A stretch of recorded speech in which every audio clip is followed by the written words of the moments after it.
வணக்கம். புதுவையில் கல்வி 100% வளர்ச்சியை பெற பள்ளிகளில் அனைத்து வசதிகளும் செய்து தரப்படும் மற்றும் காலியாக உள்ள ஆசிரியர் பணியிடங்கள் விரைவில் நிரப்பப்படும் என்று முதல்வர் ரங்கசாமி கூறியுள்ளார். புதுவையில் 10ஆம் வகுப்பு மற்றும் மெட்ரிக் தேர்வு முடிவுகள் வெளியிடப்பட்ட நிலையில் தேர்வு முடிவுகள் குறித்து முதலமைச்சர் ரங்கசாமி கூறுகையில், புதுவையில் 89.06% மாணவ மாணவியர்கள் 10ஆம் வகுப்பு பொதுத் தேர்வில் தேர்ச்சி பெற்றுள்ளது மிகவும் மகிழ்ச்சியை அளிக்கிறது. அதில் திருவிக அரசு உயர்நிலைப்பள்ளி மாணவன் நரைய ஸ்டீபன் அரசு பள்ளிகளில் 493 மதிப்பெண் பெற்று முதலிடத்தையும், கதிர்காமம் அரசு பெண்கள் பள்ளி மாணவிகள் மீனா வீணா 486 மதிப்பெண்கள் பெற்று இரண்டாம் இடத்தையும், தனியார் பள்ளிகளில் விவேகானந்தா மேல்நிலைப்பள்ளி மாணவி சுபலட்சுமி 495 மதிப்பெண்கள் பெற்று முதல் இடத்தையும் பெற்றுள்ளது பெருமையாக இருக்கிறது. தனியார் மற்றும் அரசு பள்ளிகளில் இந்த சாதனை புதுவைக்கு மிகவும் பெருமை சேர்ப்பதாக உள்ளது. புதுவையில் கல்வித்தரம் மேலும் உயர ஆசிரியர்கள் மாணவர்களுக்கு தரமான கல்வியை வழங்க வேண்டும்.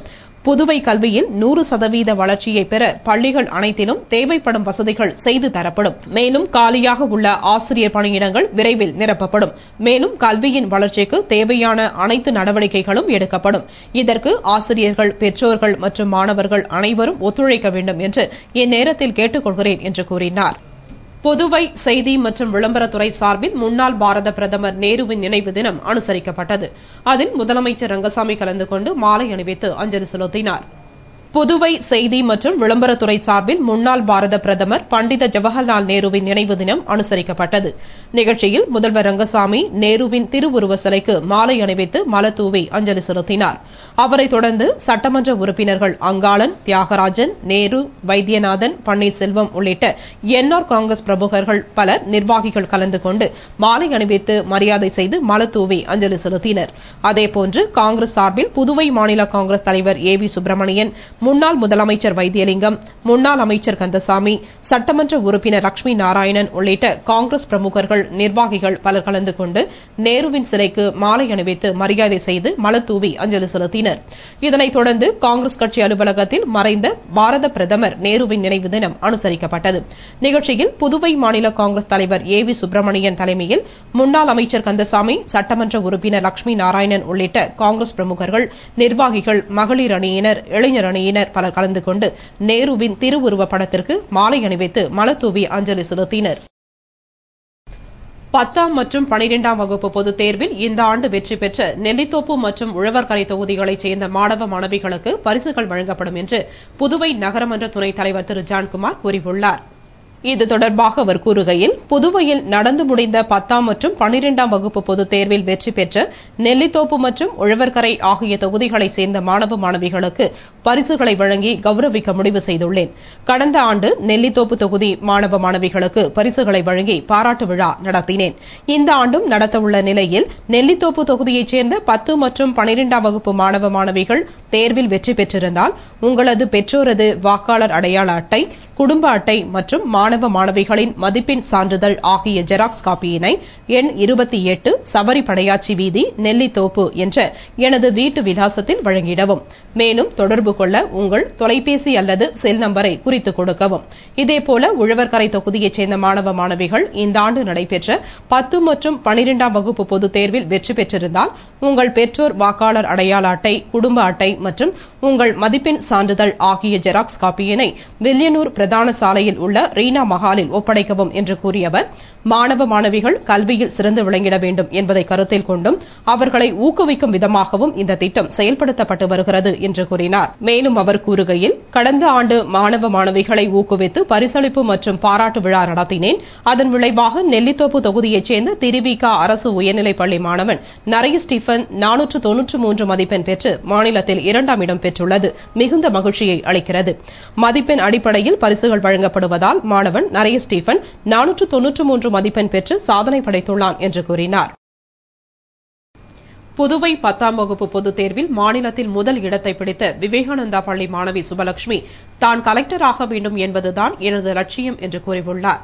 புதுவையில் 10ஆம் வகுப்பு பொதுத் தேர்வில் 495 மதிப்பெண்கள் பெற்று புதுவை மாநிலத்திலேயே முதல் இடத்தை பிடித்த விவேகானந்தா மேல்நிலைப்பள்ளி மாணவி சுபலட்சுமி தான் அதிக மதிப்பெண்கள் பெற காரணமாயிருந்த பள்ளி முதல்வர், ஆசிரியர்கள், பெற்றோர் ஆகியோருக்கு நன்றி தெரிவித்துக் கொண்டு வருங்காலத்தில் நான் கலெக்டராக வேண்டும் என்பதுதான் என் லட்சியம் என்று கூறினார்.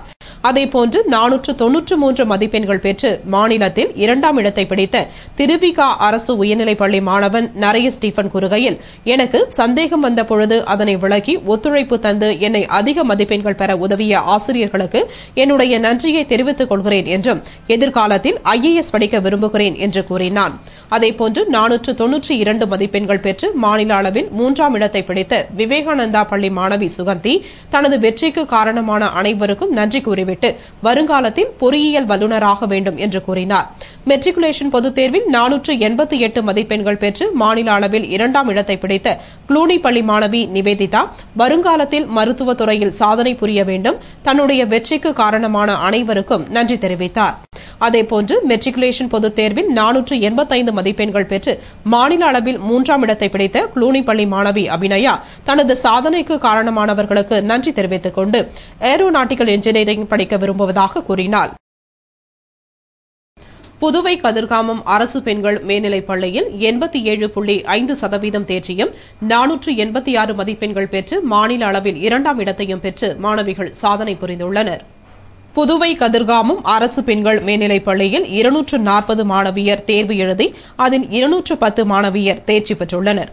அது மட்டுமின்றி பள்ளியைச் சேர்ந்த மீனா வீணா என்ற இரட்டை சகோதரிகள் 486 மதிப்பெண்கள் பெற்று மாநில அளவில் 2ஆம் இடத்தையும் பள்ளி அளவில் முதல் இடத்தையும் பிடித்து சாதனை படைத்துள்ளனர். சாதனை படைத்த மாணவியர்களை பள்ளியின் முதல்வர் நடராஜன், துணை முதல்வர் சோமசுந்தரம், தலைமை ஆசிரியை வசந்தகுமாரி ஆசிரியர்கள் ஆகியோர் வாழ்த்தினர். இதனையடுத்து மீனா வீணா ஆகிய இருவரும் முதல்வர் ரங்கசாமியை சந்தித்து ஆசி பெற்றனர்.